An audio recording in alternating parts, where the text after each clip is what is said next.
Y'all, Ebony's never-ending history lesson is triggering my ADD just like it was triggering them girls' ADD down to that damn table. I have half a damn mind to convert to Judaism with Leah just so I can learn about a new damn culture. I got my notes. I hope y'all got yours. Let's get on into it.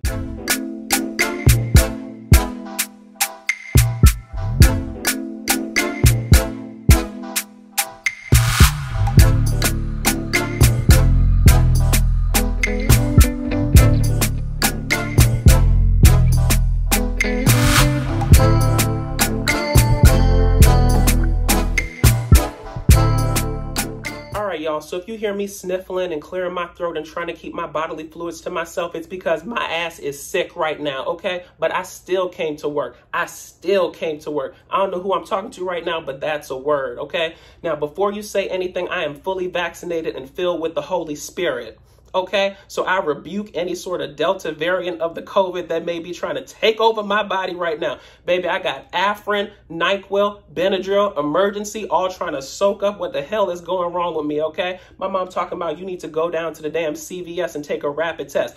I rebuke that in the name of Jesus, okay? I done taken both of the damn doses of the Pfizer vaccine. That needs to protect me. Drop down in the comments if y'all had flu-like symptoms after you took the damn Pfizer vaccines, because it's been pretty much over a month now, and I've had some strange ass symptoms. Now, I don't get sick very often, but when I do get sick, it's very bad, and it lasts for a few days. So I'm thinking that's all it is. If it keeps getting worse, I'm gonna get checked out, but this is not about me, okay? But I just want to preface that just in case y'all try to come for how my voice is sounding right now. I am trying, okay? Trying. Now, let's get on into it. Ebony takes the girls to Harlem for a long-winded history lesson.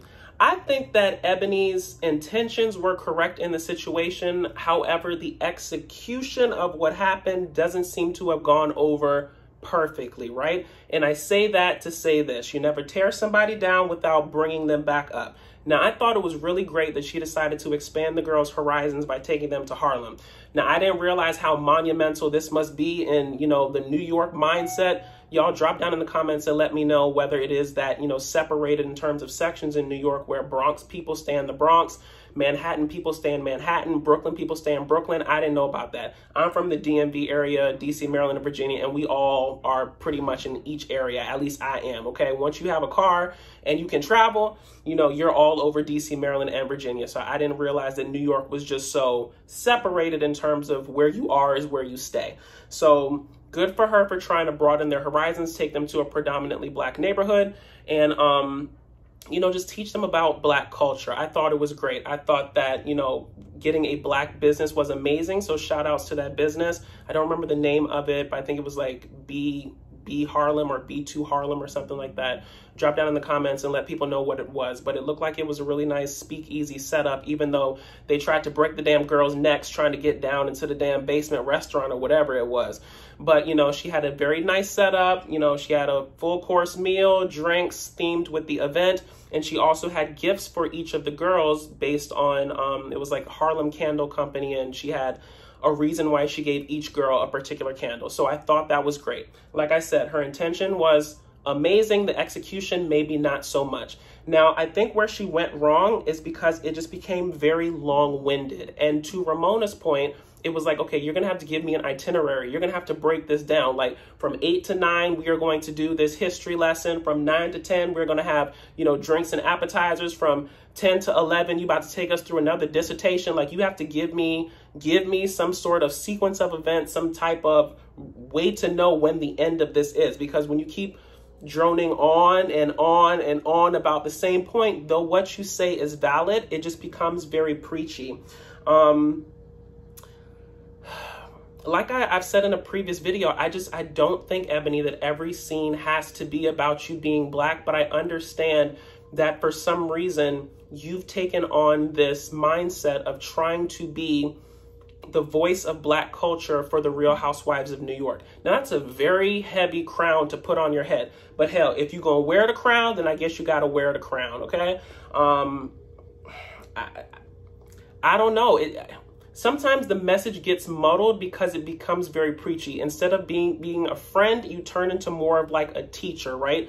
And, you know, people are ending up walking on eggshells around you. No one really knows what to say or how to say it. And instead of being your friend, they're sort of pseudo your student. So I think that there's a delicate balance that Eboni is going to need to play on this show in terms of trying to expose the ladies to Black culture while also not trying to alienate them from just being her friend in general. And I don't know. Eboni, you need to call down to the damn Real Housewives of Beverly Hills, because Garcelle does it great on that damn show, okay? Every single scene Garcelle is in is not about her being Black and exposing the ladies to Black culture, but she does sprinkle it in here and there. So suffice all that to say, Eboni called Garcelle. Okay, and we're going to move from there because we got to talk about her later with her and Ramona. Now, Ramona was on her best behavior. She certainly was. Now, listen, Ramona was on her PR 101 game. Ramona said, in the media, I'm being labeled as a racist. So what do I need to do? I need to celebrate everything Black, okay? So she walked in, talked to the Black lady that owned the restaurant. Everything is beautiful. Oh my gosh, your decorations are beautiful. The food is beautiful. The drinks are beautiful. Everything's beautiful, okay? And then following in that, she done found some Black lady to be her new friend. Now, I'm not going to go so far as to say that Ramona picked this lady up off the street, okay? Because that is doing that lady a disservice, okay? Because once I did my research on Bershan, you know, she's a very accomplished woman. She is a motivational speaker. You know, she's a stage 4 breast cancer or just cancer survivor. I'm not sure of the exact cancer. So drop down in the comments if you know what she had, but I know that it was cancer and it was stage 4 and she survived it. So, you know, good for her. And so if you think about it, Ramona did kind of need some sort of PR on the Black side in terms of showing that she's not racist. So they do what many white people do in some situations where I'm not racist. Here's my Black friend. Like, I don't know why that's always the go-to, but it is what it is. But like I said, Bershan is very accomplished. And I think that comparing her with Eboni, the reason why her and Ramona get along so well is because Bershan is fun, okay? Bershan is very fun. You know, she's just living her life. She does not care, you know, how you feel about her. She says it like she means it and she goes off of that. And that really identifies with Ramona's personality, whereas Eboni is just a bit more thought out, a bit more reserved, a bit more thoughtful and calculated, but in a good way. So we'll see if we see more of Bershan as the season goes on. So now we get into Bershan and Eboni had a little bit of a tense moment where Bershan was saying how we're all the same. And it was just a little bit of a discrepancy in terms of how Eboni saw the situation and how Bershan saw the situation. So Bershan basically was saying, you know, I'm tired of all the separation in this country. You know, we're all the same. We're all Americans, Black, white, and different. We're all the same, yada, yada. Now, to be completely honest, it did kind of undermine Ebony's point of the whole night, which is to show our differences, right? So it was kind of, I don't think she meant it as an affront to her. Like, I don't think she went in there with malicious intent to try to, you know, downplay the importance of the event. But it was a little bit of tone deaf if you think about it. If you're going to this lady's event who's celebrating Black culture and trying to educate people on it, and you come in saying that, you know, we're all Americans, we're all the same, there are no differences, XYZ, it can be a little bit ill-timed or ill-placed. But it also speaks to the fact that, you know, think about it, we're not all the same. Because if we were all the same, then Bershan would be just like Eboni. She'd be acting in the same way. And that's the point that I kind of try to get around to people. It's that all Black people aren't the same. Like, all Black people don't view situations the same way. All white people don't view situations the same way. Hell, all gay people don't view situations the same way. I'm so damn tired of my straight friends having a gay friend, right? And saying, oh my God, I know this other guy, he's gay too. Y'all would be super gay together and great.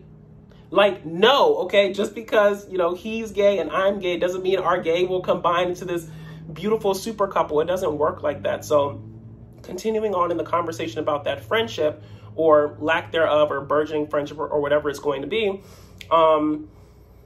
it didn't really start on a good front in terms of them being on different values. And later in the episode, Eboni says to Ramona, she's like, you know, if we can connect on values, then we can build a friendship off of something honest there, right? So I don't know if Eboni and Bershan are going to be very close in terms of values, but I'm interested to see how it goes. But I don't think Bershan meant anything malicious by it. I just think that she's Ramona's friend, Okay, and she's a little bit tone deaf, and that's how it goes.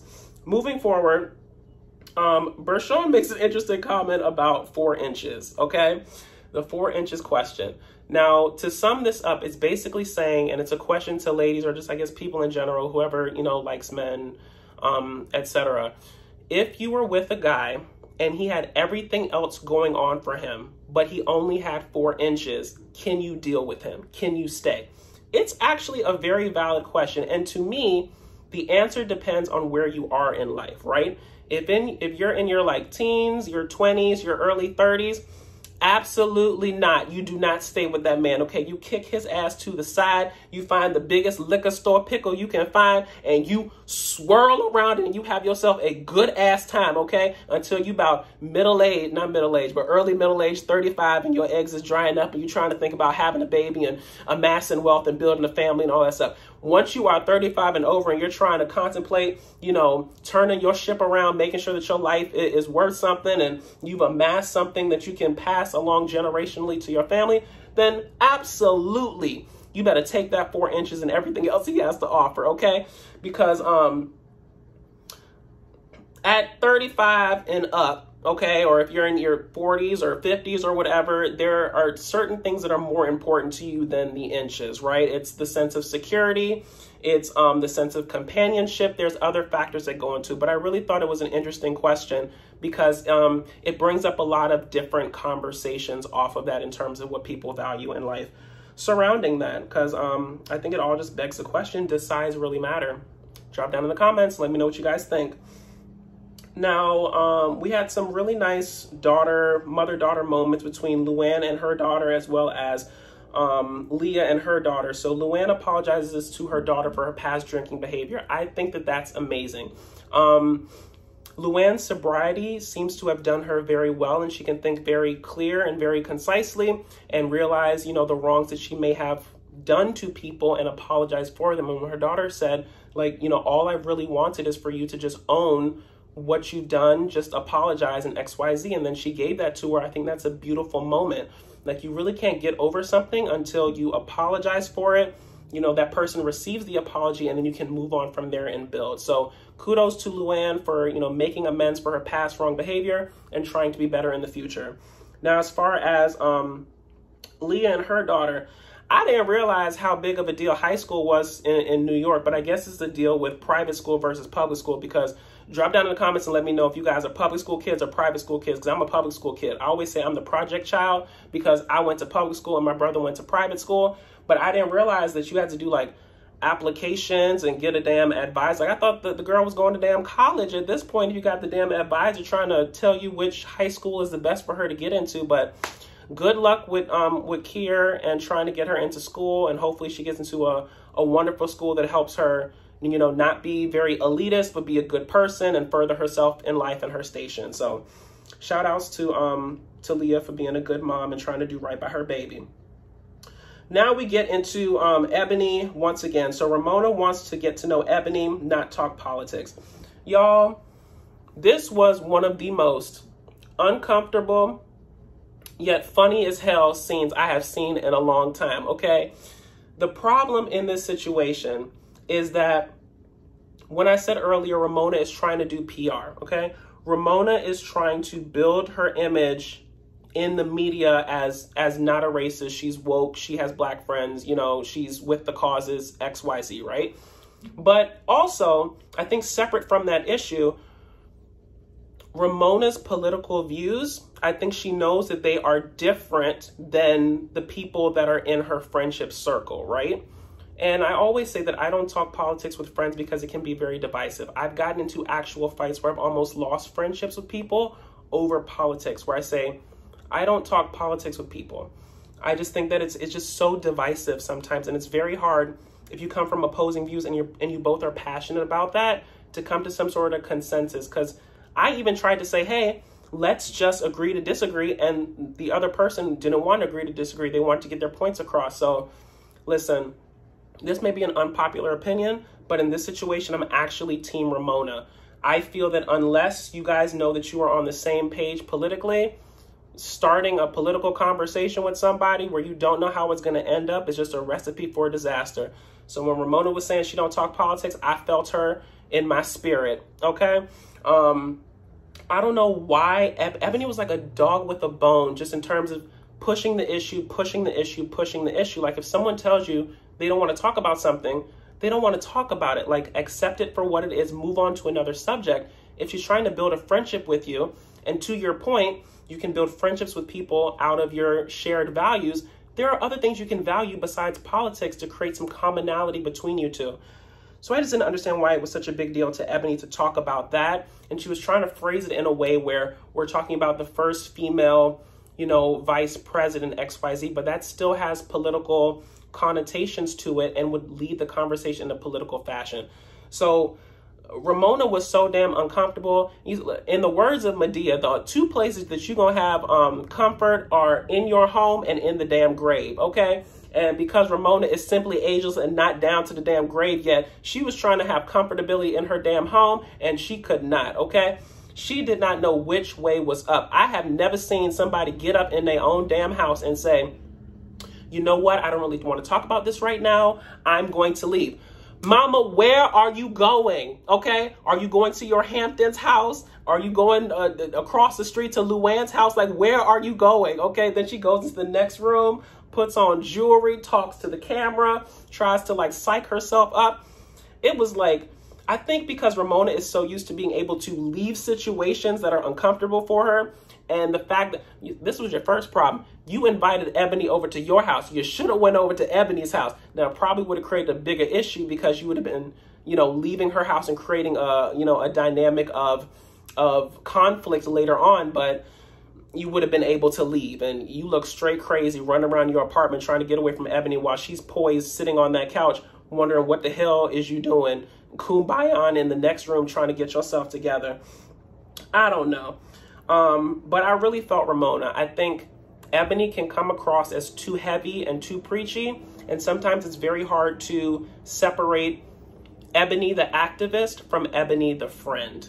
And like I said, she's going to have to find some way to thread that needle and find some commonality. I'm glad that they left it good, right? They made it right, okay? At the end of it. You know, Eboni didn't leave, even though Ramona in her actions tried to kick her out. She stayed. They were able to laugh at it at the end. You know, they were able to kiki and hopefully move past it. But something tells me this is not the end of this whole Eboni book report, social studies based, you know, biography of history of Black people reports. Like, I just feel like you have to make your point. You have to stick and move. And there's a way to find the middle ground, inform the women, help them to be more woke, but not come across as preachy. So I hope that she finds it. If you liked what I said, please feel free to like, comment, and subscribe. Follow me on YouTube, Instagram, Stereo, and Twitter at DatDamnDasher. And until next time, y'all, if you're going to have an argument with somebody, go to a neutral location so your ass can leave. I'll talk to y'all later. Bye.